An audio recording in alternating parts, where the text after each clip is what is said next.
নন্দিনী দিদি, ও দিদি কি হলো?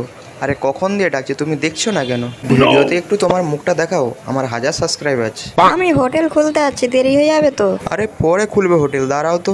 না না, তোমরা শুধু আমার ভিডিও বানাতে এসো, কেউ খেতে এসো না। আচ্ছা, 1 প্লেট ভাত দিয়ে দিও। আরে একটু দাঁড়া, আজ ব্লগ বানিয়েই বাড়ি যাব। আমি নন্দিনীদির ফ্যান্স, আমার দিদিকে বিরক্ত করেছে।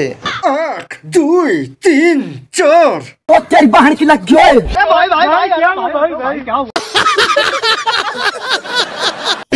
ভবিষ্যতে আমার দিদির দোকানে ব্লগ বানাতে এলে তোর বিচি কেটে আমি ব্লগ বানাবো, আর সেটা জড়া দিলেও কোনো কাজ হবে না।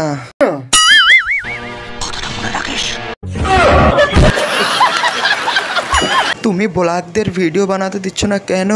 ভিডিও বানাতে গেলে আমার হোটেলকে চালাবে।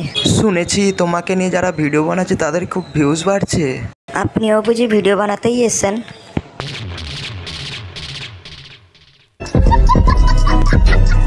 শেষমেশ রাজধানীতে উঠলাম, এবার ব্লগ বানাতে হবে। টিকিটের খরচা তো বের করতে হবে। এমন ব্লগ বানাতে হবে যেটা কেউ বানায়নি। ও, বাথরুম ব্লগ বানাতে হবে, আর পাবলিকের কাছে রিঅ্যাকশনটা নিতে হবে, ওদের কেমন লাগছে বাথরুম করে।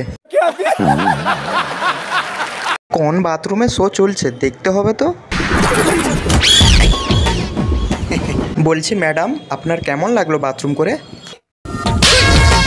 অসভ্য ছোট লোক কথা, লজ্জা লাগে না?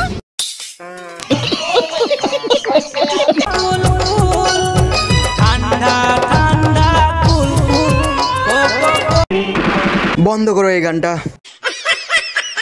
এই গানটা শুনলে আমার ঠান্ডা লেগে যাচ্ছে। বিয়ের আগে তো কত বলতে, আমায় সাবান মাখিয়ে দেবে, আমার মাথায় চিড়ে দেবে, এখন ঠান্ডাকে এত ভয়। আমিও দেখছি আজ এ গা না ধুয়ে কী করে বাড়ি যায়। আজ বিড়িখোর হোক বিমলখোর হোক, সবাইকে গা ধুতে হবে। আমি মরে যাব, তবু শীতকালে গা ধুবো না।